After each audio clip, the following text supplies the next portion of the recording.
It's a Kansas City real estate podcast with Joe. Hi, Brian. Hey, Joe. And guess what? We have a special guest here today, don't we?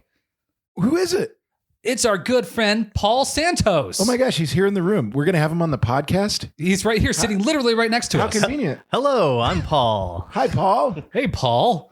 Oh my gosh. Wow. Look at you. Looking great. Oh, thank you. I appreciate that. You guys look great as well. Is that a Eagle Fang karate? That's from the show. What show is that? Cobra Kai. It's Cobra from Kai. Cobra Kai. Ah, love that show. So good. Love that show. I mean, I like how a karate fight can break out in a high school in the middle of like a commons area and it just goes on for like half an hour. That's how Steven Seagal learned karate. Just high school lunch time, you know? Hey, did you get the history homework done? Well, I mean, it's just like karate can happen anywhere. I think it's just like the moral of the story is, can karate happen here? And they're like, yes, okay, karate's happening here. Yeah, that show's great though. And of course, the end of the second season or first season where he fell off the balcony. Oh gosh, I couldn't look at that. Gosh. Yeah, just thinking about it right now makes me cringe. But anyways, highly recommended. I understand new seasons come out, or is that true? Yeah, but new season just came out. The season 5. It's fantastic. All right, we Already up to 5? 5. It still feels like a new show to me. I think it was even out before like Netflix picked it up. Wasn't it on like one of the Crackle? YouTube. It started on, I think it was a YouTube thing. It was on the WB. It was, I mean, technically, It was on UPN. It started did it start in the 90s or 80s? Technically, if we really want to get pedantic about it. Patrick Duffy was on the show. Step by step, Patrick. Yeah, that's right. It was his next project after Step by Step, and That's right. He beat up all of his stepkids on. Oh, gee. It's kind of the 80s were a different time. I should terrible. He sparred with them. I shouldn't. That was a bad turn. That did not age well. Yeah. Beating that did not age well at all. Oh, you know the people who play kids on TV are all at like 20 anyway, so it's fine. It's fine. It's not you. But just like any other podcast, though, when we start here, we always start off as a 90s, 80s nostalgia thing. But this is a real estate podcast. Yes. We're talking about Kansas City, specifically real estate. Oh, my gosh. It's been a crazy summer. Now, Paul, we're going to talk about you for a second. You work in insurance. Am I saying that word correctly? Insurance? Insurance. You are saying it absolutely right. And I actually did a little bit of homework for a real estate podcast. I've looked up the word closing. Also, let's see, there were, it's just, that's it. That was pretty much that. And foreclosure, refinancing, and commission. That's what I've heard, like that real estate's about. Yeah, that's good. Now, I think that's a solid thing to talk about. We talk about closings, but those have, what role do those play in like insurance? That's pretty much after all that stuff happens, then you get the insurance, right? Well, what I know about insurance is if you have a loan on your house, which if you have a mortgage, and by the way, it is mortgage. I know you're learning real estate. It's not mortgage. Mortgage. Yeah. It is a mortgage. Your lien holder, your bank who is giving you the mortgage will require that you insure the asset that they are loaning on. So that is true. It is part of your loan requirement. And so they won't close the loan unless you have insurance. And the term escrow, finding out what an escrow is because people thought it was an actual crow, and you're just like, no, like they have to actually look at a bird waiting for your cloud, closed. So that is not a band, Old Escrow Medicine Show. That is not a band. Well, that is a band, but that's also a terminology. It is. For insurance. If I'm not mistaken, it's a cover band of the Black Crows. The Black Escrows. The Black Escrows. That's right. Mortgage Alica. And all they sing about is mortgages. And close your loan, little one. Refinance. Oh my God. Yeah. Just a whole bunch of Metallica songs rewritten for mortgage stuff. That would be probably the dumbest thing ever. But also like the best because hey, the effort that you'd have to do to sell the idea of Mortgage-alica. All right, hear me out, guys. It's heavy metal like Metallica. I don't think they'll agree to it, but we can, I don't know. I haven't pitched it yet. But insurance. Okay. So go into it. You close a house. Now is it fair to say So I have a mortgage. Mm-hmm. Is it fair to say, Paul, you have a mortgage? Is that yes, right? I have a mortgage as well. Do we own our homes, or is it more accurate to say I've gone into business with a bank and have like a shared owner, like we're kind of going into business together? Or am I allowed to say I own my home and it makes sense? I don't think I'm right. I think that you own your home with the bank because the bank is the one that will make sure that you have insurance because they have a vested interest in your home. So you like if you owned your home, you would be able to make the choice. There's people that don't have insurance because they own their home. They can make that choice. But if somebody's telling you you have to have insurance, they have a like vested kind of thing. Yeah, like interest that says, no, you're going to get insurance. And if you don't, we're not going to give you the money. Here's a couple $100,000. Guess what you're going to do? We're going to make sure that house is insured. Yeah. Exactly. And I mean, mainly with insurance, what they care about is underwriting, making sure that your walls don't have holes in them or your roof doesn't have a leak. Because if they're going to insure, they want to make sure that there's less likelihood that something terrible is going to happen to your home. Now, you mentioned the roof there real quick, but I know you can get better rates if your roof is newer. And generally newer homes do get better rates because they're less likely to, I don't know, fall down. Oh, absolutely. Yeah. If you have less likelihood of something terrible happening to your home, like if the fire station is far away from you, you know, like that, those are factors that make it that you will not be able to get insurance because if you have an old roof, you know, who would want to insure that? Because in a year or so or 2 years, that's going to have something that might have an issue on your roof. So yeah, they're not going to, who's going to insure that? Would you insure that? Well, so if there's an old roof, but is there not a price tag on like okay, look, we'll insure you, but guess what? The premium went up $45 a month. Or is there like a situation where they're like, have you seen a situation where the roof has been so bad that we're not going to insure the house kind of thing? Yeah, like it's pretty much at renewal. They will say, no, we're not going to insure you next year. If they inspect the home and realize that you fibbed on where your home was at. That's a funny way of saying fraud. Right. That you're just like, wait a second, that home is not what it said. You said it was. No, it's not. You knucklehead, you committing all kinds of fraud over here. That's pretty much the language that they use. Knucklehead is on most insurance forms, you know. Say, you knucklehead, we're not going to insure you anymore. Now, good. One thing to look out for when you are buying your home and having your home inspector look at it is more to the roof point. I know I keep bringing it up because it's a huge factor in your home insurance. But if there are 2 layers of shingles on your roof, that gets really, really hard to insure. You can insure it, but it's going to cost you a lot to do that. So. Oh yeah, because like you're worried about if you can't get to the second layer to see about where it's at, if it's deteriorated or if there are things underneath that you have to worry about, then nobody's going to insure it. So yeah. Oh my gosh, all these things. That seems like so you're worried about what's below the shingles? Like what's going on? Like is it like it's too heavy or something, or is it not protecting the roof enough? That's part of it. Well, I think that it's like you can't tell, like if you have one layer and then a second layer, you know, that you have no idea where it's at because you have the first layer on there. So that second layer, you're never going to be able to, you know, quantify what's underneath that. So if there's damage, it's so much easier to be able to tell with one layer. And if you just put a new, you know, thing of shingles, whatever they call a thing of shingles. It's actually the scientific term, a thing of shingles. Yeah. Hey, Roy, hand me that thing of shingles. Yeah, one thing or 2 things? 1.5. How am I going to fit in the truck?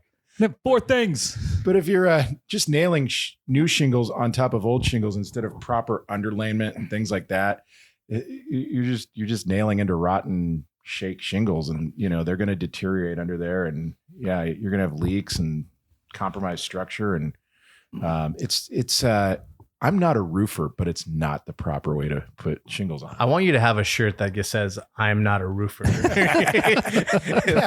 I'm not a rocket scientist, but you say, I'm not a roofer. But I hope that becomes a common lexicon. Before we begin this conversation, I want you to know I'm not a roofer. I was getting out of my car, coming in here, Brian, and like 3 of your neighbors like, hey, you a roofer? And I'm like, oh, if only I had a t-shirt, man. If only. And then you can just point at it very aggressively. Hey, very aggressively point at you're not a roofer shirt. Can I make one quick side note here because Sure, why it's not? funny. I don't know if it's still around, but there used to be a place on the plaza called Tom Fooleries. Oh yeah, I've been there. And I think I've been there with you. And my brother's name is Tom, and he bought this shirt at Tom Fooleries, and the back of it says, I'm not Tom. And it confused the hell out of so many people who like knew my parents but didn't know my brother, and like, oh, that can't be Tom because he's wearing a t-shirt that says I'm not Tom.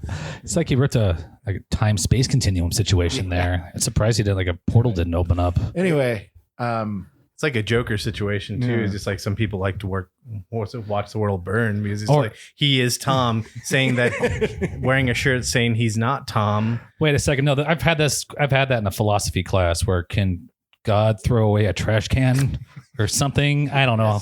How do you throw away a trash? I don't know. I forget. Something that's one of those, right? Can God create trash that he can't throw away? Yeah, that's it. That's how it goes, right? If it's in God's wastebasket, is it trash or because it belonged to God? Damn, this is philosophy was hard. Yeah. Okay. Those kinds of questions. That was not the amusing anecdote I thought it would be. Well, no, it's hilarious. I got to tell you, though, all this talking about insurance makes me kind of scared, Paul. I'm super scared now because of all this risk. Is insurance really that important, do you think? Yeah, insurance is important. And what people don't understand is that insurance is always it's either that you break even or you're at a loss. No matter what, you won't be able to make money on insurance. Yeah. So it is scary because you realize if you're going to put in a claim, most likely your premium is going to go up. Yeah. And that most people just think that because they have insurance that they use it one time and I'm fine. It's like, nope. Slow down there. Let's all slow down. That is I remember that someone wants to find it as shared risk. Is that right? Yep. That is the definition, or is that one of the definitions? I don't know, but yeah, it's just like I guess we all go into we all throw our money into whoever wants to manage all the cash, and like one of them, something terrible happens, a house burns down or something, and that's how it goes, right? Oh yeah, and then they go, well, now you have a history. Now you are a person who puts in claims. And how dare you use this? Exactly, because as we were talking about the good old knuckleheads that commit fraud, that the good old knuckleheads, insurance companies now are going to worry about you as a person who will most likely make another claim. Now, something you need to be careful about is even not even making a claim, but sometimes even just an inquiry, like calling your insurance company and saying, hey, how much would my insurance go up if my bay window broke? And then they're like, did it break? And you're like, no. And they're like, why are you asking? And then it becomes the third degree of like, This is there's a bunch of going on for like an hour. I mean, like in fairness, I call my insurance company up with random questions like that. I don't even have a bay window. They would be like, let's say this bay window didn't break and somehow water didn't get into there after a rainstorm and didn't cause mold to happen on your hardwood floor. That also would not be covered if you didn't tell me if it's broken right now. That is very specific. You're getting to a specificity that's making me think that this thing actually already did happen. I lost $500,000 on hardwood floors because of my bay windows. If I could only afford a bay window someday, that'd be so nice. Don't you think? Yeah, that's luxury right there. High-end stuff right there. Bay windows. Do you ever like look at Zillow listings just to like, look at all the fanciest houses in like Malibu or something? I do that all the time. Yeah. I want to do that more often. I like those like videos those guys do of like luxury properties like in Montana and Colorado. And it's just like, wow, 1,300 acres and a stream runs through it. And I could own that if I have a windfall. I like when you see like those houses, they're like super fancy, but like you look at the pictures and they're really bad. And you're just like, wow, you couldn't afford to have somebody with a phone take a picture. Yeah, where did you get these photos from? It's like iPhone 1. It's like, is that Flash? You're using Is that a flip phone from the Razor? Where did you get that off? Where do you still have cables for that? But, and careful when you put those photos on Facebook. If your insurance adjuster is a Facebook friend and sees a damage, they'll raise your rates. I don't know. That's why you should never be friends with insurance people. That's what I've learned. Hang on. I need to unfriend Paul right now. Well, one thing we've talked about is, how insurance applies to covering the asset itself and making it something that a bank will loan on. But another big aspect to being a homeowner is hedging your liability. If somebody slips and falls at your house or hurts themselves or something like that, there's that aspect to homeowners insurance as well. Mm-hmm. Yeah, because most homeowners insurance policies start at 100,000 up to like $1 million, depending on like that That's why you usually get like umbrella insurance to be able to cover that. But yeah, making sure you have liability for just in case another knucklehead, goes there. And that's why I make you guys sign waivers before you walk into my door or through my door.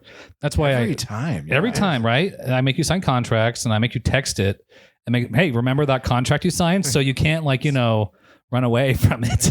Yeah. It's like, like by the fifth time, and then I have to send something to an app that reminds me, it's like my phone. Mm-hmm. It's like the only thing that I'm just like, geez, Brian. Like, yeah. Well, that's why this lawyer is in this room with us right now also to make sure the nothing knuckleheady happens.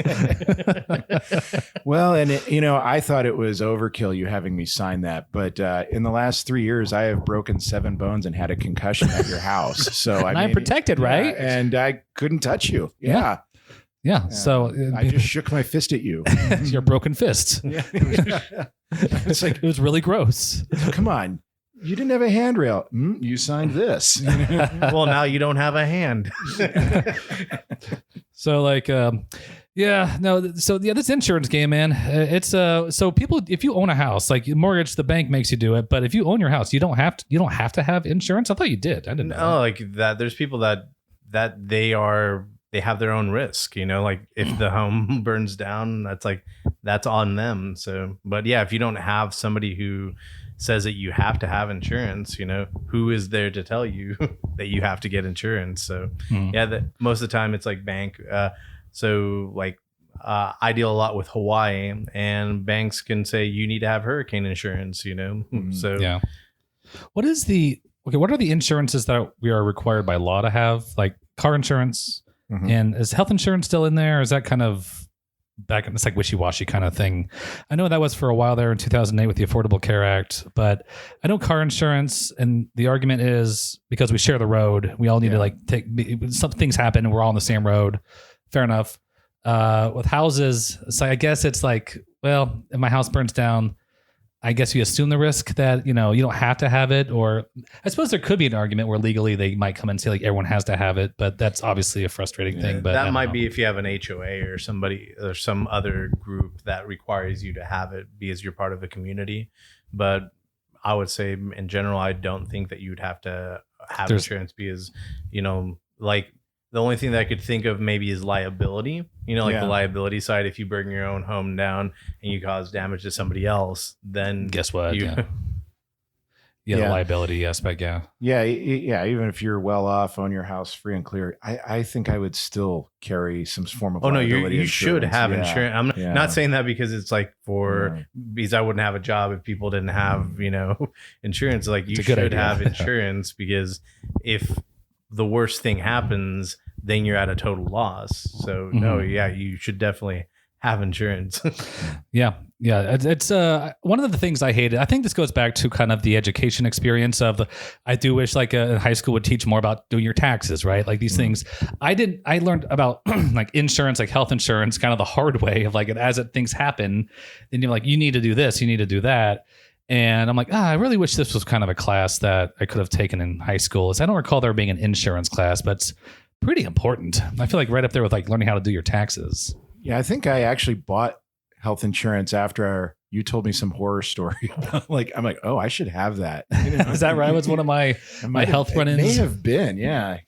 Well, I hope so, because whenever it was back in the day, I remember my insurance lapsed. Mm-hmm. Then the thing happened, and then I'm better now. So anyone listening, I'm fine now. But at the time, lapsed, and then we had to go through like an appeals process with the health insurance. And the medical bill stacked up, and it was like, oh my God, this is like, that was my first experience with like how expensive that stuff is. I'm like, holy Lord, this is expensive. And then obviously it worked out okay because it should be covered because there's things were being paid. It was fine. But yeah, it was that was I guess a baptism of fire. Is that the phrase? I think that's what my experience was with the health insurance side. And ever since then, I'm like, yeah, anyone who wants to talk about insurance, who says like, I don't need that. I'm like, I think you might want to rethink that mindset because it's needed. It's expensive to have, but it's more expensive not to have, because when you don't have that thing, you're just like, oh, hey, you know what? That's all out of pocket. I had, when I was in between jobs, I had basically like, catastrophic insurance that was just like going to cover if like you had the worst thing happen to you. But if you had basic wanting to go see a doctor, that thing, it's crazy expensive. And insurance, and it should be something that's more, I think, structured so that like insurance companies won't be that they can make money. I think, especially off of somebody's health, I think is just it's rough. Really bad. That's rough. Yeah. To get denied, like if they're looking for reasons not to cover something, like obviously, especially when you're in a health situation, that is a very, sad and inappropriate. And I mean, it's regulated obviously as much as it is, but you hear horror stories of all that stuff. I will say this though, I've been on both sides of things getting denied on the health insurance side, and I've had like with my current health insurance through the Affordable Care Act, the state also take a look at things as well. And I got to tell you, both are very heartbreaking when they say you can't do one or the other kind of thing, where they're like, tell me why you need this kind of thing. It's like, okay. So it's like that's a tough experience, but you're right. I feel like it's gotten a little bit better since 2008, 2009. That's just my experience with health insurance at that point. Now I got that song, Tell Me Why, stuck in my head. But, wait, I want it that way? Wait, but a heartache. Tell me why. That's the hold music for every insurance company. Tell me why you're not gonna pay me. Joe, question. Yes. What the heck is going on in Kansas City? Square foot housing prices and square foot. What's going on? Is the prices going up, stagnating? What are they doing? They're holding steady right now. The inventory metro wide is up right now, so that generally speaking is meaning that you're not as likely to get in a bidding war, but you still might. I have a buyer client I'm working with right now and is looking in a very sought after price point. And we've had a couple of homes. One we actually got to go see, but found out was a multiple offer situation after we saw it. And this was one where I nearly fell through the front stoop. There's still demand out there, but prices have leveled off. You're more likely to pay the asking price now as opposed to bidding way up. Though, one particular house I saw with my buyer, I told him, I go, look, they just underpriced this to drive people to it. And when we were looking at it that evening, there was at least 4 other people there and there were people coming and going. There's still the bidding and the multiple offer situations, but just the amount of inventory, there is more out there to look at right now. So it's a little bit better for the buyer. It is still a seller's market though. Nice.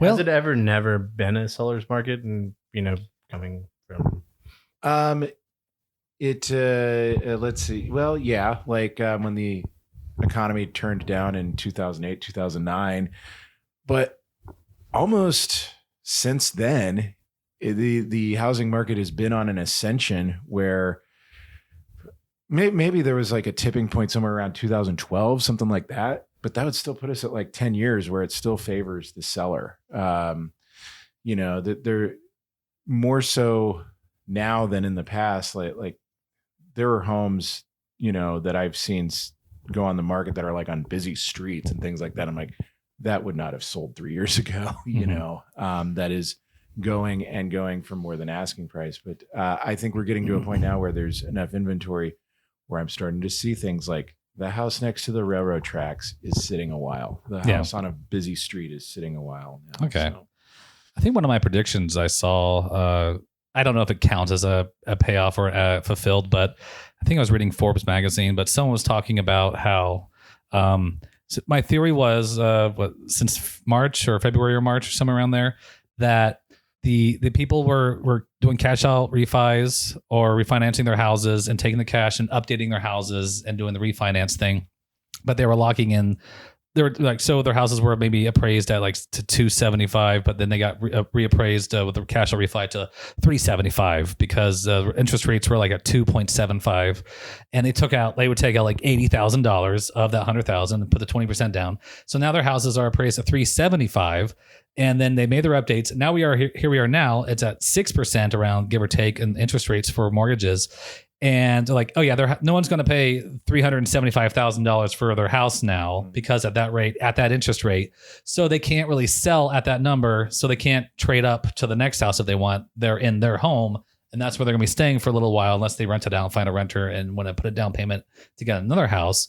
But most people are locked in with that house because they can't sell it, make their money back, or get their equity back to put it on down payment on another house. Does that make sense? It does. Yeah. Yeah. And I think that's where the situation it is. Now, that might not be a bad thing per se, because I assume they were understood, like the person who did that, like, no, I love my house. I just want to make updates, and I'm going to be staying here for the next 30 years. I'm here. As opposed to somebody who doesn't know, like, well, then I hope you're okay to stay there for the next 5 or 10 years, because we don't know what the prices are going to do. And who knows when the interest rates will be favorable for those numbers again. So, yeah, it's not putting people as far underwater as, the subprime loans and things like that were in the mid, around 2008, 2009, 2010. People were really severely underwater and were short selling their homes and things like that. But yeah, hopefully, the person who does that took out the money to do a renovation and now is paying it back at a higher interest rate, Bitcoin, NFTs. That's what they put all their money into. Well, YOLO. Is that still a thing? YOLO. Yeah. You only live once, man. I was too old for YOLO when YOLO first came out. Now I'm doing the, is it cool now if an old person who was old then when it first came out does it now when it's considered old to young people? I think it might be. Yes, it is.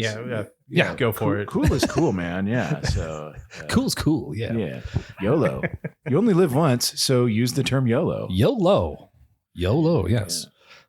Yeah, it shows you how dated you are when you're using like terms that are like 2 or 3 years of when is YOLO? Was that YOLO like 10 years now? It's like 2012. Yeah, that okay, let's go back to what's up? What's up? Can we do that one? Of course, yes. Let's do that one. That's more age appropriate for us, right? Yeah. It's like it's can. It's always the app word. What were our catchphrases of the mid 90s or late 90s? Did we remember those? I like how cool has stayed around. My nephew uses cool still. Cool, I think cool. Held up. Yeah, it holds up. Radical hasn't. Yep.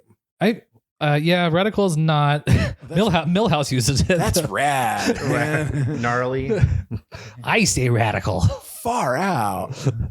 I like when dudes say groovy to me. I've had a couple guys say groovy to me and like mean it like unironically. I'm like, Whoa, this is kind of, I actually thought it was kind of cool. It's like, he must have been a hippie back in the 70s or something. That's pretty sweet. Sweet, by the way. Sweet. I use sweet a lot. Yeah. Nice. Nice. Like neat. If when you hear the word neat, you're just like, you didn't have anything else to say. It's like, that's neat. I think of the Wonder Years. You ever see this episode of the Wonder Years where Kevin is writing in Winnie's yearbook and he's writing a paragraph of how much he loves her, and Winnie's over there thinking about what she's going to say, and he wrote this big long paragraph and she wrote, "Have a neat summer." And he panicked so hard. It's like, oh no. Have a neat summer. So from then on out, I started putting that on things like in my yearbooks. Did anybody get it? Like, was the Wonder Years something that was really watched at back then? You know? Well, sure, yeah. Someone had to have gotten it, but we didn't have social media or text messaging to be like, "Oh, I like the reference there, that Wonder Years reference." You would never know. You just did it, and maybe you hope that they got it. Or 20 years later when they're reminiscing and, oh, what'd Brian write? Have a neat summer. What a square. Wow. It's like, man, I thought we were really tight, and all he said was have a neat summer. Dude, it's a joke. It's a reference to a show that we watch. Yeah, but what if they forgot? Yeah. And all of a sudden, it's like, man, I thought we had a thing. Yeah. Oh, you didn't like my reference joke? Have a neat summer. Oh, Winnie wrote that. Yeah, that one episode. Oh no, he's watching the Wonder Years 20 years on Netflix. Says it's restreaming. He's like, oh, that's what he was doing. Now I got it. Now I should call that guy. I was so rude to him at the reunion. I was so angry at him for so long.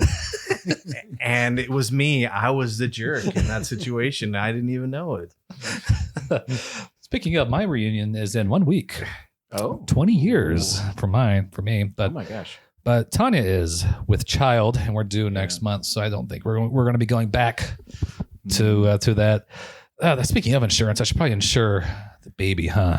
That's a good idea, right? Baby insurance. Baby insurance. And you should have some sort of insurance on you, like if you can't work or something. Right. That one. Is that the Aflac? Yeah, Aflac. Yeah, That's one of them. Yeah. Is that still Gilbert Gottfried's voice, even though he's passed on, right? Yeah. So- No. Yeah. Oh, that's right. I forgot about that. Oh, yeah. He made an unfortunate joke, inappropriate joke after a very serious event in Japan, if I recall correctly. Mm-hmm. Oh, I was thinking it was Hurricane Katrina, but it was the tsunami. It was the tsunami. Yeah. Sometimes I run across GIFs of a car doing like a 3-point turn and driving away, and then this big wall of water is just chasing after it. It's the most freaky thing. Tsunami. It must have been from Japan whenever that happened. That was the most bizarre, horrifying thing. Yeah. But yeah, he made wow. Was that one of is that the first Twitter cancellation?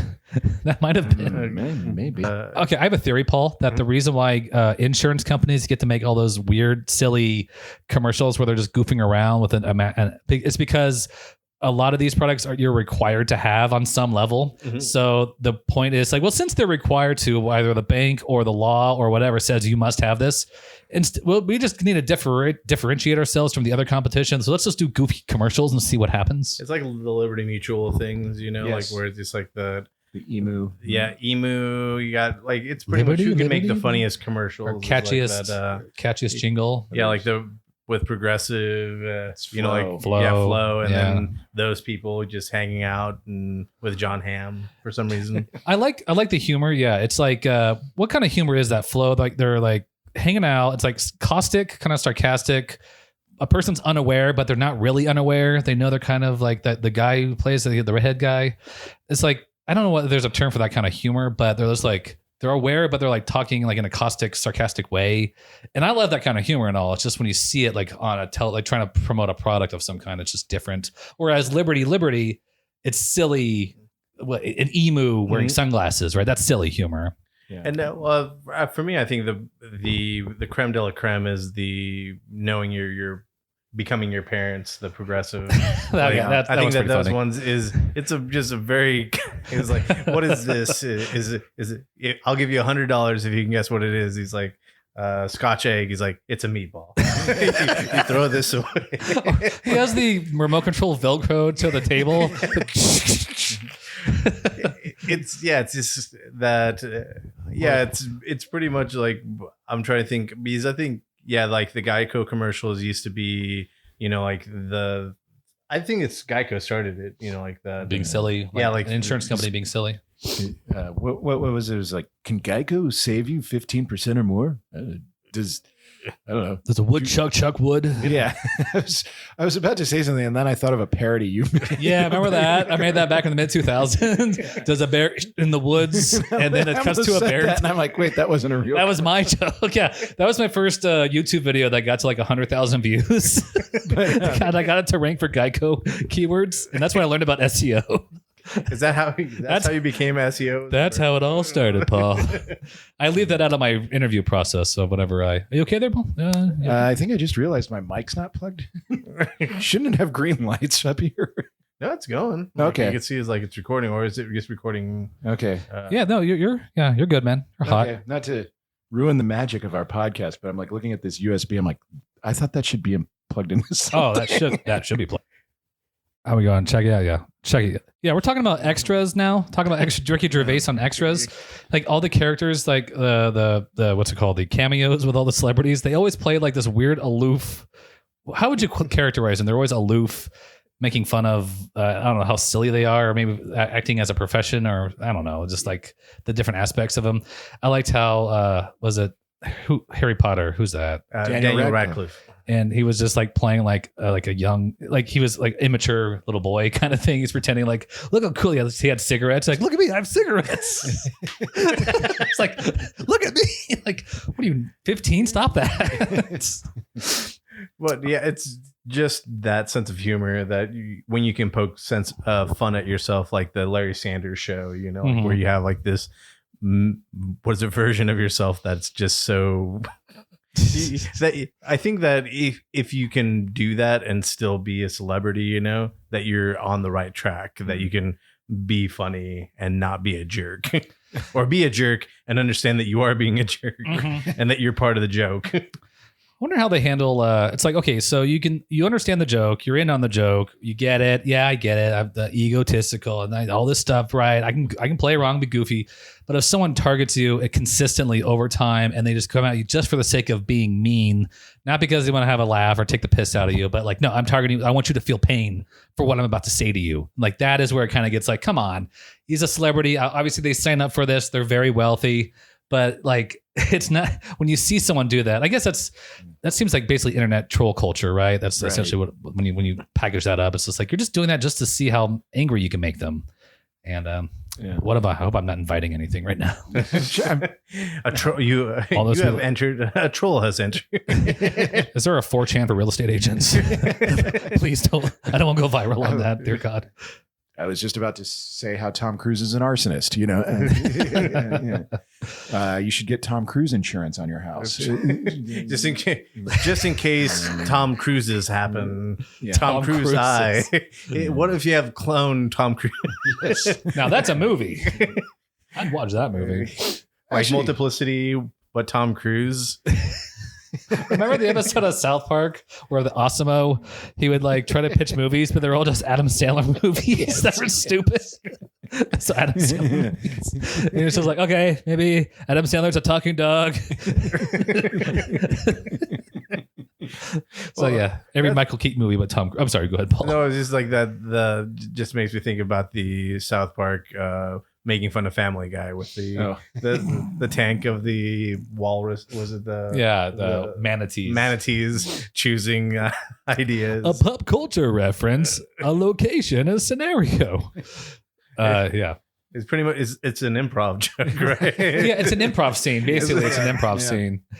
But yeah, they were like goofing on. You think that's bad? Remember when I auditioned to be Knight Rider? Oh, hey, David Hasselhoff. Let's go, kids. Yeah, that's it. Basically it. Well, they were like, I listen whenever I'm working. I do listen to interviews I listen to Trey Parker and Matt Stone, their interviews. And then I listen to comedians talking about comedy. And I did I'd listen to those guys talk about their stuff. And I found myself initially having that snooty attitude of like, yeah, South Park does their humor like this, and the Family Guy, what I would call cheap. But at the same time, I'm like, well, that's also not fair because Family Guy makes me laugh. I think it's funny. I like watching it. Yeah. And I like watching South Park. I get what they're saying, but it's like, it could be a cutaway, a throwaway, whatever. It's still funny. I'm laughing. I do enjoy nostalgia, throwaway jokes like that. And Seth MacFarlane, he's doing like, yeah, actually those cutaways are kind of hard to write. I don't know, I guess.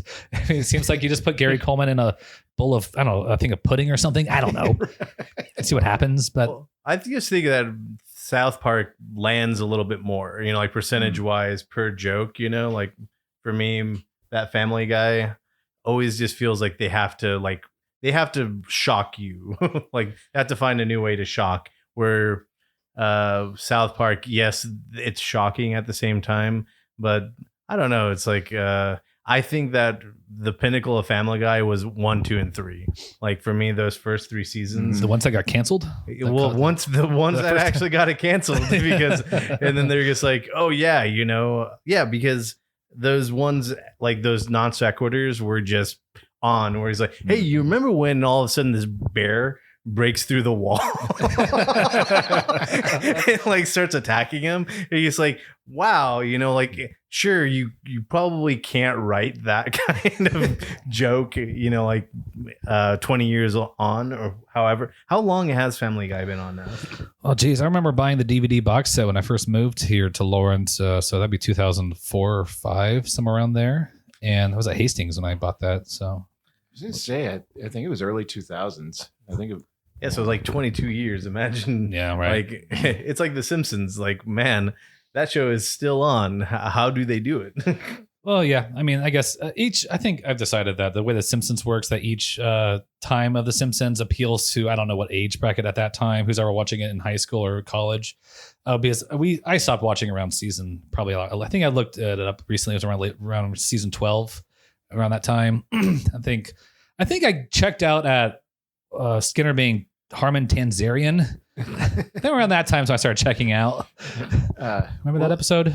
I do, and I see what you're saying. Like each era of The Simpsons is like one of the set of Star Wars movies. Like there's the originals, then there's the prequels, which would be, I don't know, year 10 to 15 of The Simpsons. Yeah, and yeah, it appeals to different, like whatever, because I didn't know I was not supposed to like the prequels until one night at the bar here in Lawrence, where everyone was like talking about how terrible it was. I'm like, I liked it. And you were wearing that Jar Jar Binks t-shirt. Yeah. I was 14 when I watched it. I thought it was fun. You so wrong about Well, you so wrong. Like, I'm a what? I didn't realize, like, but I will admit, the prequels, I never really, like, I remember watching the original being like blown away by it. I was not exactly blown away by the prequels, but I thought I had fun as a teenager watching them. But I guess they're more throwaway, whereas the first 3 were not exactly throwaways, I suppose. Has your son been introduced to Star Wars yet? Not yet, no. Be interesting to see how he. Oh, whenever Empire Strikes Back, when Darth Vader at the very end, when he goes, "I am your father," I'm gonna film him. That's like a thing parents do. Like whenever that big moment, I gotta make sure I do that, because so he can realize, like, how is his reaction to that whenever he notices that. That'll be fun. Hopefully he's not listening at the door being like, wait, what? God, spoilers, Dad. Come on. He doesn't even know the movie exists yet. What still accounts? I was driving in the car. Speaking of, that was with Tanya. And I was like, I'm starting to say things like, I'm really looking forward to remembering this moment. Because I've been using Facebook memories so much. I enjoy the memories I see on my Facebook, and I enjoy remembering them. And whenever something cool happens, I'm like, oh, I'm going to look forward to remembering this. So I'm looking forward to nostalgia, which is kind of weird. It is. I think that's a Dimitri Martin joke, actually. Oh, wow. We're in a very meta weird world now with technology. Isn't that something? We look forward to nostalgia. Wow. Oh, here, another was this commercial for, this is for Rocket Homes, isn't it? I'm pretty sure that's Rocket. It's Rocket. Yep, it is the Rocket Advantage. Rocket Mortgage. Yeah. Oh, I remember when they came out with Rocket Mortgage, where push button get mortgage. Just on your mobile device, you can like press a button, right, and you fill out it was basically you're filling out a form for an application to get ready for your mortgage on your mobile device. So it's push button, fill out, 78 things, and go for it. Essentially, you're filling out a online form, like as you would fill out an application or a pre-qualification form on a website of a bank. But like, well, you push a button and you start. I'm like, it's okay. Yeah, you put the internet onto your mobile device. It's the same thing. It's a website still. Don't ruin the magic for it, Brian. No, I will ruin this magic. It's just a website form. I was looking forward to remembering when I applied for a Rocket Mortgage. You ruined it for me. I ruined no nostalgia for you. No nostalgia. Oh, I love Seinfeld. You found some nostalgia there. This is an irony vortex. Ironity vortex. Well, I guess appreciate that the television was like, hey, you guys are doing a real estate podcast. Let's talk about something real estate. Well, yeah. Well, we're watching the football game right now, the NFL game, and when I look at the commercials, yeah, mostly it's insurance, soda, bank commercial, mortgage lending stuff, financing stuff, and so. You're not going to see a whole lot of Girls Gone Wild commercials on this thing, or what else? Stay tuned. We are going to convey descriptions of the game without the express written consent of the NFL. Oh, that'd be awesome. Oh, we are going to get in so much trouble. Oh my gosh. Yeah. It'll be, the Kansas City Real Estate Podcast versus the NFL Supreme Court case. Wait, you can't talk about NFL? Like, you can't give any descriptions of an NFL broadcast without the expressed written consent of the NFL. Like, oh, that sounds just like that person. Like, you can't even talk about it. I don't think you're even supposed to give. What if we do it like this? What if we say like, okay, the Broncos did not complete that pass. Wink, wink. So like opposite day. We're going to talk about the NFL, but this is opposite day.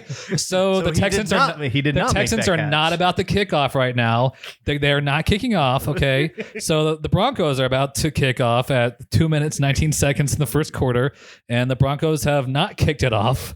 And the guy did it. Not get a touchback. It was not a touchback. Not a touchback. So we are so not describing this game. Speaking of The Simpsons, since we keep referencing it, one of my favorite lines from The Simpsons is when Homer and Bart are on a boat that goes out to international waters. And Homer says something to Bart like, yeah, and we can rebroadcast Major League Baseball games with only implied oral consent.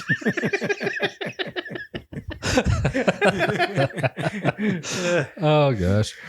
And you made me think of my favorite Simpsons moment where he goes, "It fell off a truck. It fell off a truck. It fell off a truck.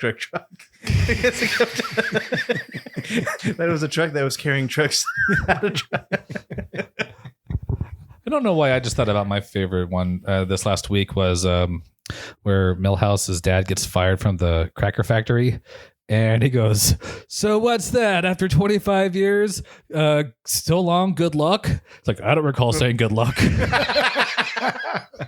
Well, since we're on the topic of Simpsons, and since we were talking about insurance, I'm surprised this wasn't come up.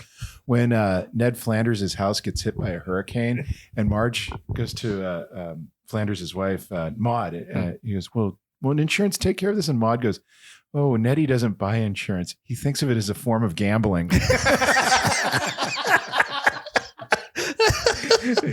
Oh my gosh. Remember when Marge was a real estate agent and Troy McClure was the realtor, the broker in charge, I think he was that what he was? And she had to go like that. They sold an old murder house or whatever. Do you have to disclose the murders? Well, there was that murderings. The murder eye. Well, and there was a part where they're back at the office and they're flipping through a book of listings, and Marge is like, "That house is on fire," and Troy McClure's like, or no, it's Lionel Hutz. Lionel Hutz. Yeah. Okay. He's like, motivated seller. That house is dilapidated. Fixer upper. Oh gosh. If you do like the whole podcast, you as Marge, I'll be Marge and you're Lionel Hutz. It's like that. What is that? It says no money down. Oh, that needed some punctuation. It says it works on contingency, ? No, ! Money down, !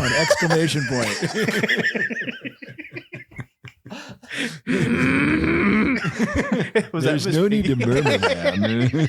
Was that Miss Piggy? Yeah. I need to work on my Marge's scowl. Yeah, I remember there's how many episodes of I like how basically if South Park has an episode where Cartman's a real estate agent, Simpsons have multiple real estate agent episodes. Seems like you're like being a realtor is kind of transcends pop culture, huh? Yes, it does. Glitz and glamour. That's why I got into it, because it's such a pop culture phenomenon, and I'm like a walking Andy Warhol painting. Yes. Yeah. You know what? I told Joe that about this one video where everybody in this coffee shop was a realtor. Oh, you sent that to me. That was funny. Yeah, that was funny. where it's just like, are you like, he's a doctor, but I'm also a realtor. They're all realtors. They're like, does one guy like have a heart attack or something? Yeah, the one guy has a heart attack, and everybody's there just like saying like just real like being real estate agents, and then their person's like, oh, I'm a doctor, but I'm also a real estate agent. It's like his card out and everything. Yeah. Oh yeah, it seems like it's a thing that's like transcends the television. Like all of our favorite characters at one time have been a real estate agent of some kind. And so Joe, when I see you, when I think about a realtor, a real estate agent, I think of American Beauty, the wife, Annette Bening. Yeah, I will sell this house. I will sell it, and she's being really rough on herself for not selling the house that day. I was like, oh, she's being kind of hard on herself. And Peter Gallagher was the king. The dude. Yeah, and because it's. People go like that's like the go-to job this day and age. I think is realtor is the one, because they go, I'm not going to be a doctor. I'm not going to be like, whoa. Contractor. Like, no. Nope. This is a true story. I was at Red Lion on Mass Street, and I was having a drink, and I struck up a conversation with the guy sitting next to me. It was the owner of Mad Greek, R.I.P. He passed recently, and he kind of talked like this a little bit. He was actually showing me like his vacation homes. They're really nice, and I love the Mad Greek. I eat there all the time. And I remember one time I was like, I don't know, had to be like 25, maybe 24, 25. I was just sitting there, and I asked him like, okay, so how do I like get successful like you? What did you do? What do I need to do to like get on your level? He's all right, 2 words, commercial or real estate, or 3 word, whatever it was. It was like that. And I'm like, okay. He goes, okay. He gave me some advice that is only specific to a person in commercial real estate. And I was just listening. He was like, okay, so when you buy a grocery store, you got to make sure the parking lot's not shared. Well, thank you, Mr. Mad Greek. It was like really practical advice. Like, yeah, I got one. And I own the parking lot too, so it works out good. Like, this is great advice. Thanks, man. That seems like there's a pretty big threshold. I feel there's steps before that. It's like like you have to own a business. Step 1. Your grocery store that you own, make sure like, whoa, hold on here. In this scenario, I already own a grocery store. Well, Brian, if you're like me and you have $2 million to invest, I'm thinking of Brennan from Step Brothers, where he's like, doesn't matter what you know, it's who you know. And I know, I will never forget that. Really nice guy, though. It was fun to talk to him and all that. But yeah, whenever I was like, that age, trying to figure out what is the solution? How do you like get ahead and all this stuff? I'm like, well, I mean, I think the proper, like for me, is like, well, commercial real estate. Well, how do we get to that? We'll start by getting your license and then go from there, like the baby steps along the way. But yeah, he was big on commercial real estate. Yeah. So I don't know. Seems like those deals are harder. Like they harder to find or something. I don't know. It's just a different world from residential real estate. Technically, my license for real estate in Kansas and Missouri is residential and commercial. I could do both, but I've never done a commercial deal. It's just such a different world. There are people who do both, but most people focus on one area or the other because they're so very different. I wouldn't know how to go about getting commercial business. I guess it would just be networking with business owners. Then, because you're both buying and selling in the commercial world and leasing in the commercial world. You're dealing with leases quite a bit. And you've got to know things like what do the per square foot rental rate, in this area, what, things like that. Hey, does this grocery store come with a parking lot? Yeah. It's like, how many, like, I guess it's one of those things, like if you're a person looking for commercial real estate, like around here in Lawrence, we just have the pretzel company, the pretzel factory. I saw that on my drive in. Saw that? Yeah. Yeah. Pretzel factory? Yeah, I saw the pretzel factory over there, the manufacturing area down by on the way into town. Yeah. Oh, I have now that K10 is connected all the way, like to that. I'm not coming to this part. I've not been down. So wait, so in that business park, there's a pretzel factory now. If you take 23rd Street East and so yeah, going out of town on that last light before you exit on the left side, yeah, the big pretzel on it, and it says Pretzels. So Pretzels Inc. Yeah, I think it's like they named the company Pretzels. Like, okay, so this is legit where we are making pretzels now for the country. That's awesome. It's good name recognition because when you think of pretzels, you're gonna think of Lawrence, Kansas. Kansas, yes. We got a Wiggum is like, we got an APB happening. We need pretzels. Repeat, we need pretzels. Remember that from The Simpsons?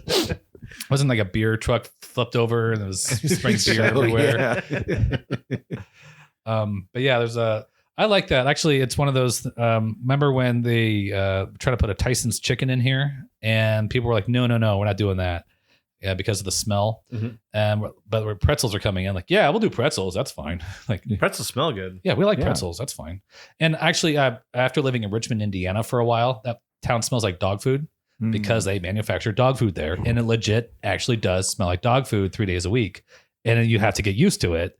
and when they were like, Tyson's chicken is going to smell bad, I'm like, yeah, let's not let that happen because I don't want to live in Lawrence where it smells bad every day. Pretzels, okay, that's fine. We'll do that. Yeah. And yeah, or Homer, whenever when you live next to a lard company, you ever wonder how you lived without it? Once you get used to the smell of rendered hog fat. No. So what did we cover? We covered insurance is important. Insurance, both for the structure and for your liability in the house. And then we made a lot of nostalgia references to the 80s and 90s and the Simpsons. A lot of Simpsons discussions here too. And I'm glad our microphones are turned on too. Yes. That's really handy. I don't know, Paul, what do you got? Do you have any ideas? We're going to be, usually we keep this around an hour. We're down to the last 5 minutes.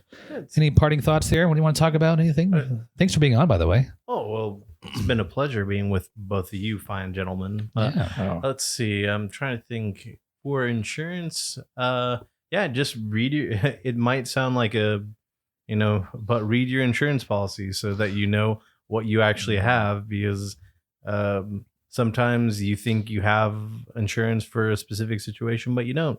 So I think that's, or call your insurance agent so that you can go over your policy, just because there's certain endorsements, or just read the exclusions on your policy. Yeah. So you know that what you don't have, because if you go through that expecting something, then you have that catastrophic loss and you think that you're covered, that is not going to be a good conversation to have. Wasn't there a big deal when Superstorm / Hurricane Sandy hit the East Coast? Like, insurance companies would cover it if it was actually classified a hurricane, but if it was just a superstorm, they're like, no, you had hurricane insurance, Exactly. So yeah, read your policy. Oh, that's a good point, because I've noticed every time like a little earthquake happens around town, and I'm like, these things keep getting bigger. Do I need earthquake? I need earthquake insurance. If my house gets messed up by an earthquake, like I'm not covered for an earthquake here in Kansas. I don't think anyone has earthquake insurance as far as I would understand. But if they start getting more and more frequent, I'm like, well, I'll just start buying that. Good Lord. Well, like flood insurance, because people think that their policy has flood insurance, but all policies usually you have to get your own separate one for that. So know that your policy usually doesn't have this. Yeah. That's actually usually through FEMA. It's not even through insurance companies. Oh yeah. And so are you in a flood zone? Is knowing more about your area and what things normally happen, it's like tornadoes, Kansas. What if a person drives their car through my garage right now drunkenly? Am I covered for that? Let's see. Under normal circumstances? That would be their insurance. Yeah, I mean, that would be, I could say that would be like a type of vandalism, because so I would say that typically, yeah. But everything is subject to it and claims adjuster. So even if something No, you said it was. This is a legal binding discussion. Get the document out. It literally says, if it was anybody, you're covered except Tom Cruise.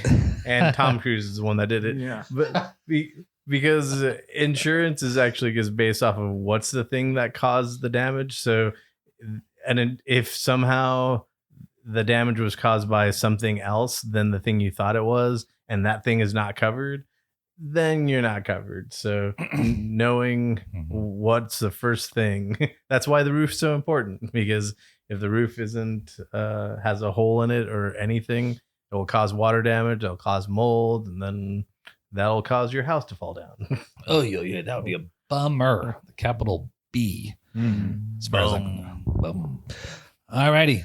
Well, All right. Paul Santos, thank you for joining us today. Thanks, Paul. Well, thanks for having me. This is great. Yeah. Thank you for listening to the Kansas City Real Estate Podcast. I am Brian Reynolds. With me is Joe Stevenson. And like, share, subscribe to this podcast. And we have a fall. Fall is coming up, so we'll be talking more about fall-related stuff. Pumpkin spice. We are going to pumpkin spice this podcast. Yes, we're going to be talking about all the things that come along with that. I guess we got it's holiday season's right around the corner. Mm-hmm. We're in the last week of summer, aren't we? So, and it is hot out. It is very hot. The next few days are hot. So in the throw of school, back to school season's happening. So yeah, so stay tuned to us. Check back often. We'll be talking about fall related stuff into the winter, which is get into the holiday season, and we're going to be paying attention to the real estate trends that happen as it happens. Indeed. Happy house hunting.